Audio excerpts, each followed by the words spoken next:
While Jacksonville, Florida was the site of the laying of the foundation of one company, another company, WWE, was paving its way towards WrestleMania as we are on the road to the Royal Rumble, which will head us that way. We are talking about Smackdown. Welcome to Tuesday Night Live. Yeah, thanks for coming.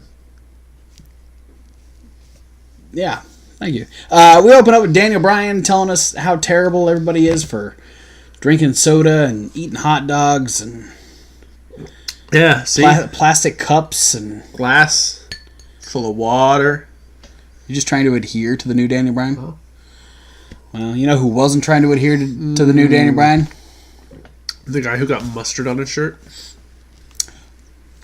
Well, yeah, I don't think any of those. I was talking specifically about R-Truth, who decided to attack Daniel Bryan before their match, and then he lost to Daniel Bryan. And then Daniel Bryan was attacked by AJ Styles. Daniel Bryan was none too happy about that. We actually saw him later as he was leaving, saying that what AJ Styles did earlier in the night was not nearly as vicious as what AJ Styles will feel at the Royal Rumble.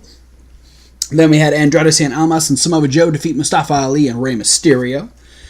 Miz talked to Shane McMahon. I was like, hey, we should be going for the tag titles. Why are the Usos getting a chance tonight? That's messed up, man. And Shane gave him some reasons as to why, and Miz was like, okay, I understand, and went off to do his own thing. Rusev addressed Shinsuke Nakamura and the issues with Lana last week, blaming Shinsuke for what happened to Lana.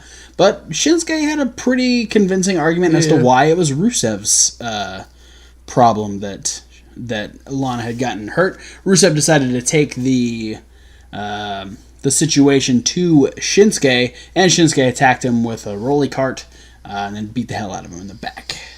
Then the Bar defeated the Usos. The Usos were getting a chance to potentially face the Bar at the Royal Rumble, but due to a distraction from Mandy Rose, the Bar didn't retain, but they stopped the Usos from getting a tag team title shot, thus bringing The Miz out, who was like, hey, you should face me and Shane. And Cesaro was like, are you serious? And then Sheamus kicked him in the face, and like, okay. So now we have the Bar versus Shane McMahon and The Miz at the Royal Rumble for the SmackDown Tag Team titles. Naomi got into a fight with Mandy and Sonya due to what happened with Jimmy. This is becoming a reoccurring theme. And Naomi got laid out. Naomi needs some backup. I don't know who it's going to be, but she needs some backup. Here's where I'm wondering is like, okay, we have something that's running the house show circuit, and a lot of times that's the teaser for what's going to be on TV. You know, like when they're testing things out, I should say, not teaser, tester. Yeah. But the other portion of this is already working in another storyline. No, it's Lana. Oh. Lana and Naomi have been teaming on the house show loop as the Ravishing Glow. Interesting. And kind of alternating between going against Mandy and Sonya and going against the Iconics.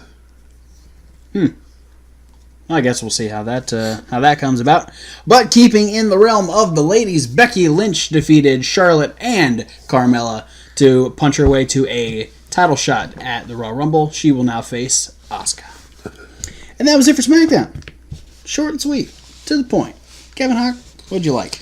Well, I like something that you didn't mention was Shane and The Miz conferring with each other after the fact. And okay. Shane actually kind of getting to the point where he's like, all right, I guess I'll give it a shot. Like, yeah, Shane didn't want the match to happen that way. But like eventually he's just like, do you actually think we can win? And Miz is like, yeah. And Shane's like, all right, I guess we'll do it. Yeah, Shane was easily convinced. It took Shane a while to really be like, okay, yeah, let's do this tag team thing. And now Miz is just like taking the forefront. And Shane's just kind of along for the ride. Shane's just, okay, Miz, this is the new thing. I am very interested to see how they will work as a tag team. I'm hoping that they have matching gear. I don't. If they have matching gear at all, it'll be at WrestleMania. That's when they're going against each other. Let's be real. That's kind of what I'm expecting. But I'm saying if there's ever a chance where they have matching gear, that's when it's going to be. I'm going to give my like to...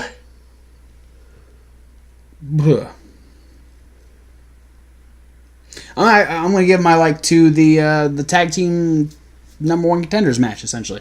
Bar versus the Usos. I mean, as much as I was kind of annoyed because we had that whole thing where it's like, oh, it's always the New Day, the Bar, the Usos, New Day, the Bar, the Usos, and once again we had the Bar and the Usos, and so I was like, man, something's got to happen. Like I was waiting for Sanity to come out and attack, or like just someone else to come out and get involved, and then obviously this kind of spurred into two different storylines, which I appreciated, and that kind of saved the whole situation. But I mean, despite how limited they keep the SmackDown Tag Team division, it's still really awesome when you get the Bar versus the Usos. Because they had their one day where they're like, man, we're gonna shake it up, and they put Sanity and the club in a match. Yep, and then we're back to the same old shit. But at least, I mean, if it ain't broke, don't fix it, I guess. Yeah, that's the one thing is like it's whether or not you're adding new teams in. They know that no matter what, they can fall back on those like three teams to be consistent in good matches every single time. Absolutely. All right, what did you love? I'm going to go the entirety of the Daniel Bryan segment at the beginning of the show. Oh, yeah? The whole tirade, the audience, the R-Truth match, the attack by AJ Styles, that whole segment, and then his leaving, the whole thing. Daniel Bryan as a whole is your love. Yeah. Yeah, no, the man tells a good story. He really does. Man, once he kind of broke out of that shell at the very, very early stages of his like WWE career, and he's just really blossomed into a guy who's like funny, does like a really charismatic promo, does really well as a babyface or as a heel. Like, I really appreciate some of that stuff he does. Being the not like, Bryan Danielson on the Indies was very, I'm a wrestler, very serious, straightforward, like. Yeah, I'm very impressed with how good of a job he's doing as a heel, because I remember his first run as heel was decent, but I didn't fully believe it.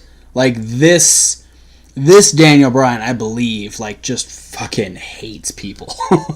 Essentially the only people he likes in this world are his wife and his daughter. Yeah, and here's the thing too, is like the first time they tried to turn him heel, people still really enjoyed Daniel Bryan.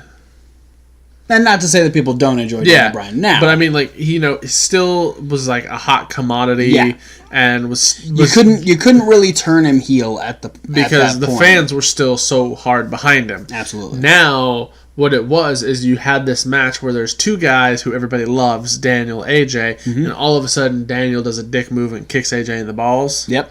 And then immediately from there on out starts demeaning the entire audience everywhere he goes. Yeah. Absolutely. And it was good. And I think the best part about it is the timing coming off of how soon it is after his return. Yeah. And I think that's another part of it being the fact that, like, he hasn't been back that long. Yeah.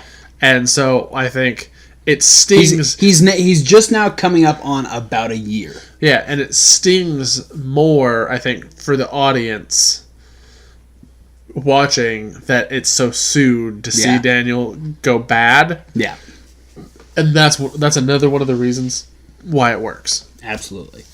I'm really torn on what to give my love, but I think I'm going to go with the other tag team match. Not only just how good the tag team match was, but giving Andrade Cien Almas a clean win over Rey Mysterio. That is a huge win for Andrade. Probably the biggest he's had since being on SmackDown. Yeah. Except he's had matches with like Daniel Bryan and AJ Styles and stuff like that, but he hasn't. I don't think he won any of those matches. This is a huge move for him. And then on top of that, watching Ray and Mustafa work together, Joe working against both the High Flyers is really fun. Just a good solid tag team match, and helps move all 4 guys into, whatever directions they're heading. So I dig it. Loving tag team matches. Did you dislike anything?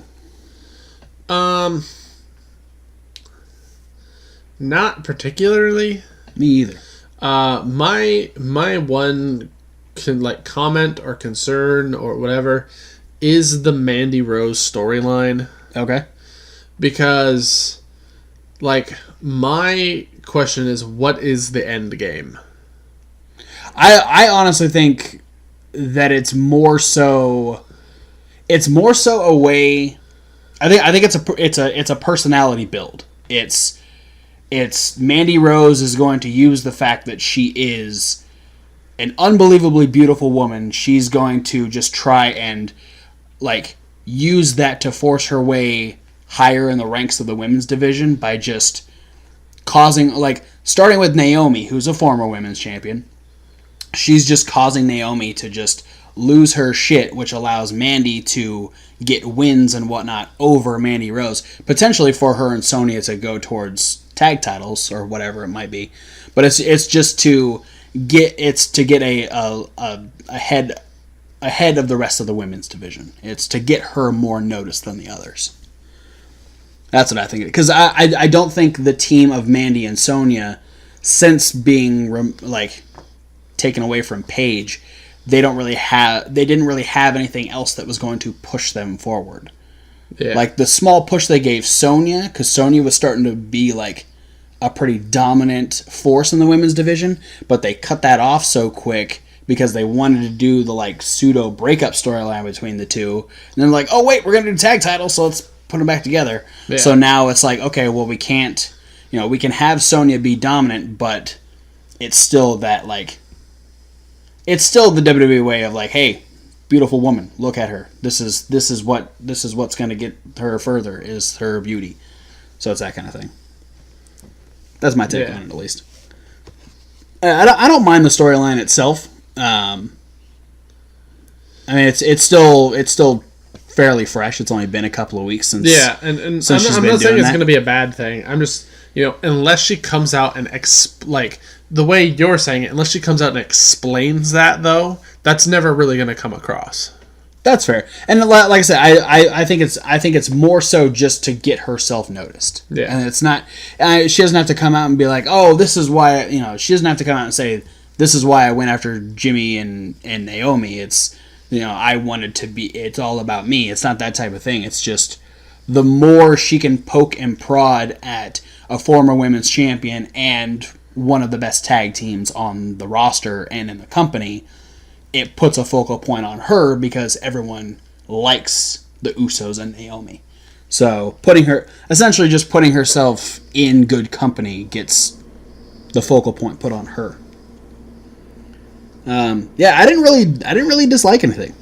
I was pretty satisfied with everything on SmackDown as a whole. So I ain't even gonna nitpick. What the fuck? I'm done with this. I dislike the fact that I can't talk right. Yeah. That's the worst part about SmackDown. 2 episodes in a row, man. What is I love? New year, new me, bro. I'm not gonna talk right in any video. All right. But with that being said, that is it for Tuesday Night Live. That is it for our SmackDown review. Thanks for watching. Don't forget to like, comment, subscribe. Click those links down below. Why do you sound so unsure? I don't know. Can we go old school and just call this episode the SmackDown Rundown? I mean, it really is at this point. Yeah. Thanks for watching the SmackDown Rundown. Don't forget to like, comment, and subscribe. Click those links down below. There are so many social media links. There's also a podcast link. That's the link that says SoundCloud. There's also, we have some older podcasts on there that are still getting some love, so we appreciate all the people looking at that. Appreciate some of the other subscribers, but we want you to check out our other channel, because that's got all kinds of extra stuff. That's called Reasonable Wrestling Fans. It's reasonable with a W. Like wrestling. Where we have the list with Kevin Hawk. Question of the Week with Thomas Wolf. Some other videos that are coming in 2019. We got some ideas. Me and Thomas haven't been able to work on our current video, but it is in production, I guess you could say. Pre-production, yes. But what we do have, we have an entire playlist of unboxing videos where you get to see us get Funko Pops, Micro Brawlers, T-shirts, all kinds of stuff. And speaking of T-shirts, you can go check out the Punishment playlist and find out exactly why this guy's wearing a Fuck the Revival T-shirt. He's all about the Lucha House Party this week. #FDR. Hell yeah. But for now, guys, thanks for watching, and we'll see you at whatever video you decide to watch next. Fuck Modus. Yeah.